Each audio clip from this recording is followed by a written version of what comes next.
इस video class में हम बात करने वाले हैं डाटा वैलिडेशन के बारे में। एक्सेल में डाटा वैलिडेशन एक इम्पोर्टेंट फीचर है जिसके द्वारा आप ये तय कर सकते हैं कि जब कभी भी किसी सेल में एंट्री की जाए तो वो किस तरह के डाटा को इनपुट ले और किस को रेस्ट्रिक्ट कर दे यानी कैंसिल कर दे। तो data validation is a feature in Excel used to control what a user can enter into a cell. For example, you could use data validation to make sure a value is a number between 1 and 100, make sure a data occur in the next 30 days or current day, or make sure a text enter is a less than 15 character. मतलब आप ये rule लगा सकते हो किसी भी cell पे कि उस पे जो डाटा इनपुट किया जा रहा है वो किस तरह का हो, कितना बड़ा हो, ये सारी चीजें डाटा वैलिडेशन से होती हैं। चलिए मैं सीट 1 पे आता हूं। यहाँ पे मैंने समझाने के लिए एक केस मेमो का परफॉर्मा बना रखा है। अब केस मेमो में सबसे ऊपर यहाँ आपको इनवॉइस नंबर दिख रहा है। अगर मैं इस पे क्लिक करूं और यहाँ नंबर के बजाय कुछ दूसरा चीज डाल दूं, एग्जांपल के तौर पे मैं कोई कैरेक्टर ऐसा टाइप कर दिया और एंटर किए, तो क्या हुआ, इसने इनपुट नहीं लिया और हाँ हमें एक मैसेज भी दिया कि ओनली इनपुट नंबर, कृपया अंकों का प्रयोग करें, और साथ में दिए 3 बटन्स। रिट्राई मतलब फिर से ट्राई कीजिए, कुछ दूसरा लिखिए, फिर इंटर किया, फिर से मैसेज आया, और अगर कैंसिल कर देंगे तो क्या हो जाएगा, जो था वही रह जाएगा। तो ये कैसे किया गया है? ये किया गया है डाटा वैलिडेशन के द्वारा। जिस सेल में आप डाटा वैलिडेशन लगाना चाहते हैं उस पर क्लिक करें। क्लिक करने के बाद आप डाटा टैब पे क्लिक करें और वहां पे डाटा टूल के अंदर आपको डाटा वैलिडेशन का ऑप्शन मिल जाएगा।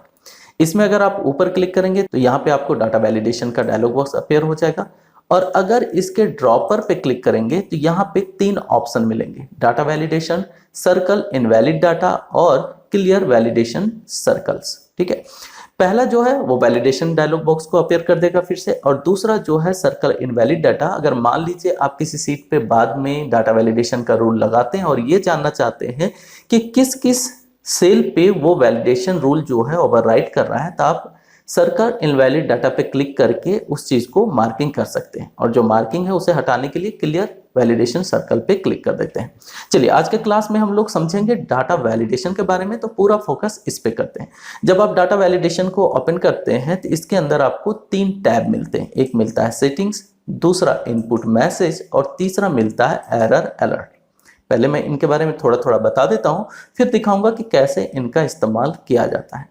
जब आप सेटिंग में आते हैं तो यहाँ वैलिडेशन क्राइटेरिया मिलता है, जिसके अंदर आपको मिलता है अलाउ का एक छोटा सा टेक्स्ट बॉक्स। इस पे एक ड्रॉपर है, अगर इस पे क्लिक करेंगे तो कुछ ऑप्शंस मिलते हैं, any value, all number, decimal, list, date, time, text length और कस्टम। ये है क्या, ये डिफरेंट टाइप के कह सकते हैं वैलिडेशन रूल हैं जिनके द्वारा आप अपने सेल पे अलग अलग तरह का वैलिडेशन लगा सकते हैं।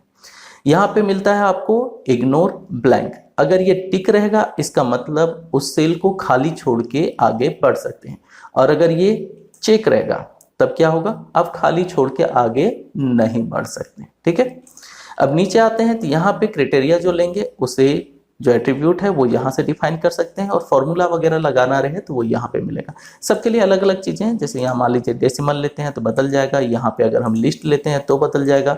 यहाँ पे मान लीजिए मैंने डेसिमल लिया और यहाँ जाके मैंने ले लिया बिटवीन, तो 2 ऑप्शन मिलने लगेंगे। तो इस तरह अलग अलग जगह पे अलग अलग तरह के आपको इनपुट मिल जाएंगे। ठीक है, इनपुट मैसेज में क्या होगा, अच्छा पहले से मैं कैंसिल कर देता हूँ, ये रॉन्ग हो जा रहा है।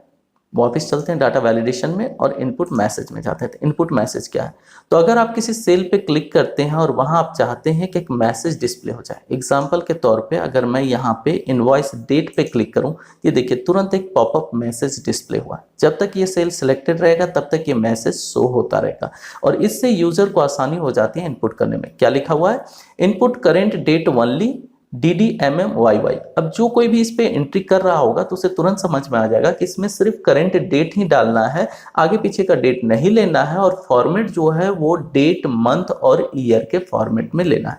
तो अगर ये मैसेज आप डिस्प्ले कराना चाहते हैं तो डाटा वैलिडेशन में ये दूसरा जो टैब है इनपुट मैसेज, यहाँ पे टाइटल में जो आप लिखेंगे वो यहाँ शो होगा ऊपर में बोल्ड में, और ये जो मैसेज है ये नीचे यहाँ पे शो होगा। आप जितना भी बड़ा मैसेज चाहते हैं आप टाइप कर सकते हैं, वो सब के सब यहाँ शो होगा। तो इसके बारे में आप समझ गए। अगर कभी हटाना रहे तो क्लियर ऑल पे क्लिक कीजिए और ये सब के सब एक साथ डिलीट हो जाएंगे। तीसरे में आते हैं तो मिलता है एरर अलर्ट। अब ये एरर अलर्ट क्या है, तो जब अगर कोई रूल को ब्रेक करेगा, जैसे मैं यहाँ पे डाला हूँ क्या, करंट डेट, अगर करंट डेट नहीं डालेंगे तो क्या होगा, यहाँ गए मान लीजिए मैंने डाला 2/10/21 और एंटर किया, एंटर करते क्या हुआ, एक मैसेज पॉपअप हो गया। क्यों, क्योंकि मैंने यहाँ पे जो डाटा डाला है वो इसके वैलिडेशन रूल को ब्रेक कर रहा है। तो जब भी ब्रेक होगा तो यहाँ पे एक मैसेज आएगा, ओनली करंट डेट, कृपया आज की तारीख टाइप करें, फॉर्मेट DDMMY, धन्यवाद। अगर रिट्राई करेंगे तो वही हो जाएगा, फिर से लिखने का, और कैंसिल कर देंगे तो जो था वो रह जाएगा। तो डाटा वैलिडेशन में आप तीनों के बारे में समझ गए। सेटिंग क्या है ये समझ में आ गया, इनपुट मैसेज, मैसेज शो करने के लिए, और एरर अलर्ट क्या है, जब कोई ब्रेक कर दे उस रूल को तो उसे जो मैसेज मिले वो एरर अलर्ट में डालते हैं। अब एरर अलर्ट में भी कुछ चीजें हैं, क्या है, so error alert after invalid data is enter. अगर ये अनटिक कर दीजिएगा तो इनवैलिड डाटा होने पर भी उसे मैसेज नहीं मिलेगा, तो इसे जरूर टिक रखें जिससे उसे मैसेज मिले। अगर यहाँ पे आप कुछ भी नहीं डालिएगा तो क्या होगा, एक्सेल अपना डिफॉल्ट मैसेज शो करेगा। जैसे मान लीजिए यहाँ पे आते हैं और हम कुछ टाइप किए, एंटर किए, तो ये देखिए एक्सेल का अपना एक डिफॉल्ट मैसेज भी है कि this value doesn't match the data validation restrictions defined for this cell. इस सेल के लिए जो रिस्ट्रिक्शन लगाए गए हैं वो मैच नहीं कर रहा है, इसलिए ये मैसेज शो हुआ। तो आप सही डाटा इसमें टाइप करें। तो अगर आप कस्टम मैसेज डालते हैं तो कस्टम मैसेज जैसे इन सब में शो हो रहा है वैसा होगा, अदरवाइज यहाँ पे अभी हमने जब गलत डाला और एंटर किया तो ये जो मैसेज शो हुआ है ऐसा ही एक डायलॉग बॉक्स शो होगा अगर आप डाटा वैलिडेशन के एरर अलर्ट में कुछ भी नहीं लिखते हैं। तो तीनों के बारे में आप अच्छे से समझ गए। अच्छा, इनपुट मैसेज में भी ये आपको ऑप्शन मिल जाता है, अगर अनटिक कर दीजिएगा तो भले आप मैसेज यहाँ टाइप करके रखे हैं लेकिन कोई सेल पे क्लिक करेगा तो शो नहीं होगा। अब चलिए आते हैं वापस सेटिंग में और एक एक क्राइटेरिया के बारे में डिटेल से बात करते हैं। जैसे एनी नंबर, एनी नंबर का मतलब है कुछ भी नहीं। अगर आप सब कुछ अलाउ करना चाहते हैं तो एनी नंबर कर दीजिए, मतलब डाटा वैलिडेशन उसमें नहीं रहेगा, किसी तरह का रिस्ट्रिक्शन नहीं रहेगा, किसी भी तरह की उस पर इनपुट की जाती है, इसका मतलब उसका कोई काम नहीं है। ठीक है, आगे बढ़ते हैं। सबसे पहले आते हैं कस्टम में। कस्टम क्या है, तो यहाँ पे मैंने कस्टम लगा रखा है, ये पहला इनवॉइस नंबर पे मैंने कस्टम लगाया है। चलते हैं वापस डाटा वैलिडेशन में, सेटिंग में गए, ये देखिए यहाँ पे शो हो रहा है। अब देख सकते हैं यहाँ पे मैंने लिया है कस्टम, इग्नोर ब्लैंक मैंने कर रखा है, मतलब ब्लैंक कोई आगे बढ़ नहीं सकता। ये रेंज ओपन नहीं हुआ क्योंकि मैंने कस्टम लिया है। और नीचे आते हैं तो यहाँ पे हमें दिखता है फार्मूला, और फार्मूला पे मैंने एक फार्मूला लिया है इज नंबर। ये एक ऐसा फंक्शन है जिसके द्वारा आप ये सेट कर सकते हैं कि किसी सेल में नंबर है या नहीं है। अगर नंबर होगा तो आगे बढ़ेगा। देखिए डाटा वैलिडेशन जो है वो किस तरह से काम करता है, जब आप यहाँ पे कोई फंक्शन लगाते हैं तो फंक्शन अगर ट्रू होगा मतलब लॉजिकली वो एस हो जाता है तो ये अलाउ कर देगा, और अगर फॉल्स हो जाएगा तो डिसअलाउ कर देगा, मतलब फिर मैसेज शो कर देगा, यानी जो आपका एरर मैसेज है वो शो हो जाएगा और आगे आप नहीं बढ़ पाएंगे। तो यहाँ पे आप डिफरेंट टाइप के फंक्शन इस्तेमाल कर सकते हैं, जैसी जरूरत हो उस तरह के फंक्शन आप ले सकते हैं। एक्सेल में ढेरों फंक्शन है जिनका इस्तेमाल डाटा वैलिडेशन में किया जाता है। अगर आप और ज्यादा डिटेल से जानना चाहते हैं कि किस तरह के आप फॉर्मूले फंक्शन वगैरह डाटा वैलिडेशन में इस्तेमाल कर सकते हैं तो मुझे कमेंट में जरूर बताइएगा, मुझे बहुत खुशी होगी उस तरह के वीडियो बनाने में। तो अभी फिलहाल इस वीडियो को क्लियर करते हैं कि डाटा वैलिडेशन में जो ऑप्शंस हैं उनको कैसे इस्तेमाल करें। तो कस्टम का मतलब आपको समझ में आ गया। जब आपके पास ये तय नहीं हो कि किस तरह का लेना है तो आप कस्टम लेते हैं, और कस्टम में आप फंक्शन का इस्तेमाल कर सकते हैं, फार्मूले का इस्तेमाल कर सकते हैं। अगर क्लियर ऑल पे क्लिक कर देंगे तो क्या होगा, सारा कुछ हट जाएगा, कैंसिल हो जाएगा। तो चलिए इसे मैं कैंसिल करता हूं, यहाँ तो आप समझ गए। इसके बाद आते हैं नेक्स्ट में इनवॉइस डेट में। तो इनवॉइस डेट में मैंने क्या लगाया है, चलिए इसे भी दिखा देता हूं। तो सेटिंग में गया और यहाँ मैंने लिया है अलाउ में डेट। यहाँ बहुत सारी चीजें हैं, इसमें मैंने क्या लिया, डेट। और डेट में मैंने जो नेक्स्ट ऑप्शन है वहां पे ले लिया इक्वल टू। यहाँ बहुत सारे ऑप्शन मिलते हैं आपको, इसमें मैंने लिया इक्वल टू, और यहाँ भी मैंने एक फंक्शन यूज किया है टुडे का। अब इससे मुझे क्या फायदा होने वाला है, देखिए ये इनवॉइस जो है हर दिन बनाया जाएगा। अब हर दिन बनाया जाएगा तो उसी दिन का बनेगा, पिछले दिन का भी नहीं बन सकता, अगले दिन का भी नहीं बन सकता अगर ये फंक्शन लगा देता हूं। टुडे का मतलब होता है आज का डेट, ठीक है, और ये कहां से उठा लेगा, कंप्यूटर का जो करंट डेट रहेगा उसको ये उठा लेगा। अगर आप यहाँ पे कोई डेट डाल देते हैं तो वो उसी पर्टिकुलर डेट का ही इनवॉइस बना पाएगा, अदरवाइज दूसरा कोई अगर डेट डालेगा तो वो आगे नहीं बढ़ पाएगा, डाटा वैलिडेशन का एरर मैसेज उसे शो हो जाएगा। तो इस तरह से आप यहाँ सेटिंग कर सकते हैं। एरर अलर्ट में जाके मैंने यहाँ पे मैसेज टाइप कर दिया। अच्छा, यहाँ मैसेज में आप देख रहे होंगे कि हिंदी लिख के आ रहा है, तो हिंदी मैंने कैसे टाइप किया? तो हिंदी बड़ा सिंपल सा तरीका, अगर आप विंडो 10 या 8 या 8.1 यूज कर रहे हैं तो आप ऐसा करें कि हिंदी लैंग्वेज इंस्टॉल कर लें लैंग्वेज के अंदर, और वहां जाएं उसके सेटिंग में, और वहां मिलेगा आपको फॉन्ट। चलिए देखना चाहते हैं, बता देता हूं। सबसे पहले आप यहाँ पे क्लिक करें और लिखें लैंग्वेज। लैंग्वेज लिखते हैं, लैंग्वेज सेटिंग आ जाएगा, इस पर क्लिक करें। लैंग्वेज सेटिंग में जब आप जाएंगे तो यहाँ पे आपको ऐड लैंग्वेज का ऑप्शन मिलेगा। यहाँ आप देख सकते हैं मैंने हिंदी लैंग्वेज ऐड कर रखा है। आपको जो भी करना हो ऐड लैंग्वेज पे क्लिक करें, वो टाइप करें। अच्छा, ध्यान रखना है आपको कि आपका नेट चालू हो, नेट से कनेक्टेड हो तभी होगा, अदरवाइज नहीं होगा। यहाँ पे आप लैंग्वेज सर्च लें, जिस लैंग्वेज को लेना चाहते हैं, हिंदी के अलावा भी बाकी लैंग्वेज हैं तो वो आप ले लें। जब लैंग्वेज इंस्टॉल हो जाए तो इस पर क्लिक करें। क्लिक करने पे यहाँ पे आपको ऑप्शन मिलेगा, ऑप्शन में क्लिक करें और ऑप्शन में आपको मिल जाएगा ऐड कीबोर्ड। यहाँ मैंने एक कीबोर्ड ऐड कर रखा है, हिंदी फोनेटिक। अब ये क्या करता है, ये काफ़ी अच्छा कीबोर्ड है। इससे आप, जैसे मैं यहाँ लेता हूँ, एंटर मैंने किया, नीचे एक जगह आ गई, और सबसे पहले मैं लैंग्वेज चेंज कर देता हूँ। लैंग्वेज चेंज करने के दो तरीके हैं। पहला तरीका तो ये है कि टास्क बार में आपको जो लैंग्वेज दिख रहा है इस पर क्लिक करें और यहाँ से आप हिंदी ले लें। जैसे मैंने हिंदी ले लिया। अब हिंदी लेते हैं, फिर कीबोर्ड आता है, कीबोर्ड पे मैंने क्लिक किया। अब यहाँ 3 कीबोर्ड मुझे मिल रहे हैं, मैं ले रहा हूँ हिंदी फोनेटिक। और अगर आप इतना झंझट नहीं करना चाहते तो सिंपल सा तरीका है कि विंडो के साथ स्पेस दबाएं कीबोर्ड से, यहाँ सारे के सारे जो आपके कीबोर्ड इंस्टॉल हैं वो शो होने लगेंगे। आप स्पेस को दबाते जाएं और ये स्विच होता जाएगा। ये देखिए, मुझे कहाँ जाना है, फोनेटिक में। मैंने फोनेटिक पे यहाँ आने के बाद छोड़ दिया। इसके बाद जो कुछ भी हम इंग्लिश में टाइप करेंगे, जैसे मैं यहाँ पे टाइप करना चाहता हूँ हेलो, ठीक है, तो मैंने लिखा HELLO, और ये देखिए उसे हिंदी में इसने लिख दिया। तो अगर इस तरह से आप हिंदी टाइप करना चाहते हैं तो आप फोनेटिक का इस्तेमाल करें और काफ़ी आसानी से आप हिंदी टाइप कर पाएंगे। तो हिंदी कैसे टाइप किया वो आप समझ गए। चलिए आगे बढ़ते हैं। तो हिंदी में मैंने इस तरह से मैसेज यहाँ पे लिखा है। ओके कर देते हैं। अभी तक हमने क्या क्या चीज़ें सीख ली? हमने सीख लिया है कस्टम, हमने सीख लिया है डेट, ठीक है। अब आगे चलते हैं तो आ जाता है नेक्स्ट, यहाँ पे टेक्स्ट लेंथ। टेक्स्ट लेंथ क्या है? तो जैसे मैं यहाँ पे जो भी बायर हैं उसको मैक्सिमम जो है 15 अक्षरों का नाम टाइप करने का दे रहा हूँ परमिशन, और अगर उससे ज़्यादा होगा तो क्या होगा, चलिए देख लेते हैं। जैसे मैं यहाँ पे लिखता हूँ, सॉरी हिंदी में आ रहा है, चलिए चेंज कर देते हैं।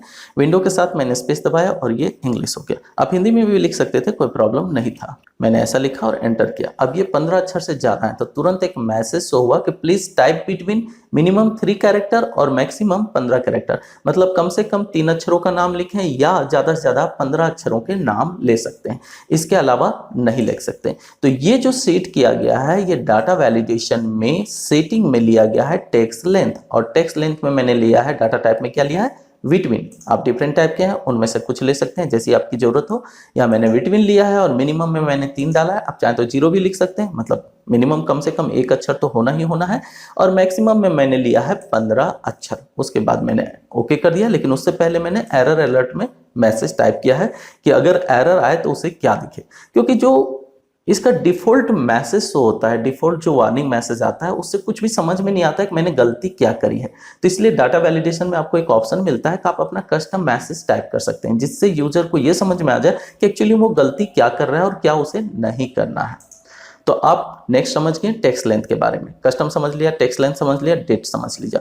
अब आगे बढ़ते हैं। यहाँ पे मैंने लिया है लिस्ट। अच्छा, लिस्ट के साथ आप देख रहे होंगे ये मैसेज पॉपअप हो रहा है। ये मैसेज कौन सा है? ये है आपका इनपुट मैसेज। यहाँ देखिए इनपुट मैसेज मैंने लिख रखा है, वही यहाँ पे क्लिक करते ही शो कर रहा है। तो इससे क्या होगा, यूजर को आसानी हो जाएगी। जैसे इसने क्लिक किया, यहाँ लिखा लिस्ट से प्रोडक्ट चुने, अगर नया प्रोडक्ट है तो यस पे क्लिक करें। अब लिस्ट कहाँ है? अगर मैं इसे ड्रॉप करूं तो यहाँ पे मुझे लिस्ट दिखता है, ये देखिए। अगर इनके अलावा कोई कुछ लेगा, जैसे मान लीजिए मैं यहाँ पे टाइप कर देता हूँ हार्ड डिस्क, मैंने लिखा HDD और एंटर प्रेस किया, तुरंत मैसेज आ गया product not in list, do you want to add it? Product list में नहीं है, क्या आप इसे जोड़ना चाहते हैं? अगर हाँ तो यस पे क्लिक करें, अदरवाइज नो कर दें। अभी आप देख रहे होंगे कि यहाँ एक डिफरेंट टाइप का साइन आ रहा है और ये डायलॉग बॉक्स भी अलग है। पहले वालों में 3 बटन आ रहा था, लेकिन यहाँ पे 4 हैं, और यहाँ पे आप रिट्राई के जगह पे एस और नो देख रहे हैं। ऐसा क्यों? तो एक्चुअली मैंने इसके डाटा वैलिडेशन में यहाँ एरर अलर्ट में स्टाइल जो होता है उसमें वार्निंग लिया है। वार्निंग का मतलब है कि एक्सेल मुझे वार्न तो करेगा, लेकिन ये आगे बढ़ने का जगह भी दे देगा। अगर हम यस कर देंगे तो क्या होगा, जो भी मैं यहाँ पे इनपुट लूंगा, जो भी ओवरराइट करूंगा वो रह जाएगा। एग्जाम्पल के तौर पे मैं यहाँ पे HDD टाइप कर देता हूँ और एंटर मैंने प्रेस किया तो मैसेज आ गया। चलिए इस पे क्लिक करते हैं तो ये देखिए हार्ड डिस्क रह गया और हम आगे बढ़ गए। तो इस तरह से अगर आप चाहते हैं तो वार्निंग मैसेज ले सकते हैं। तो 3 तरह के वैलिडेशन में आपको स्टाइल मिल जाते हैं। एक है स्टॉप, दूसरा है वार्निंग और तीसरा है इंफॉर्मेशन। इंफॉर्मेशन मतलब सिर्फ किसी तरह का अगर इंफॉर्मेशन शो करवाना चाहते हैं तो आप ले सकते हैं, बाकी वो आगे बढ़ जाएगा, कोई रोक टोक नहीं रहेगा। लेकिन आप अगर वार्निंग देकर रोकना भी चाहते हैं और आगे बढ़ाना चाहते हैं तो वार्निंग ले लीजिए, और एकदम रोक देना चाहते हैं तो स्टॉप ले लें। तो यहाँ मैंने वार्निंग लिया है, कस्टम मैसेज मैंने यहाँ टाइप कर दिया है, इनपुट मैंने टाइप किया है, जिसकी वजह से यहाँ पे मुझे तुरंत एक पॉपअप मिल जा रहा है जैसे मैं इसे क्लिक कर रहा हूँ। और सेटिंग में मैंने लिया है लिस्ट और लिस्ट में मैंने लिया है सोर्स। अब सोर्स क्यों लिया, क्योंकि यहाँ पे मैंने लिख रखा है। अगर आप सोर्स बना रखते हैं और उसमें लेते हैं तो काफ़ी आसान है, नहीं तो आप डायरेक्ट भी टाइप कर सकते हैं। एग्जाम्पल के तौर पे मैं यहाँ पे टाइप कर देता हूँ और SSD मैंने लिया, उसके बाद ले लेते हैं CPU। ओके, तो आप तुरंत यहीं पे लिस्ट तैयार कर सकते हैं। ओके पे क्लिक करते हैं और ये मैंने ड्रॉपर पे क्लिक किया और ये देखिए यहाँ क्या क्या दिख रहा है, HDD, SSD और CPU। यहाँ एक गलती हो गई, क्या गलती हो गई चलिए बताता हूँ। यहाँ पे मैंने फुल स्टॉप ले लिया है गलती से, यहाँ कॉमा होना चाहिए। ओके पे क्लिक करते हैं, यहाँ ड्रॉपर पे क्लिक करते हैं और ये देखिए जितने को मैंने कॉमा से अलग किया था सभी एक सिंगल लिस्ट बन जा रहे हैं, HDD, SSD, CPU। अब इनमें से कुछ लूंगा तो सही है, और अगर कुछ मैं दूसरा टाइप कर देता हूँ और एंटर करता हूँ तो तुरंत मैसेज आ जाता है। और अगर आपने लिस्ट बना रखा है तो डाटा वैलिडेशन लेते समय, जैसे डाटा वैलिडेशन मैंने लिया, यहाँ पे इसे मिटा दीजिए। ओके, और जहाँ पे आपका सोर्स है उसे इस तरह से सेलेक्ट कर लीजिए। मैंने यहाँ पे साइड में कुछ प्रोडक्ट के नाम लिख रखे हैं, ये देखिए सोर्स में आ गया। ओके पे क्लिक करेंगे और ये ले लेगा।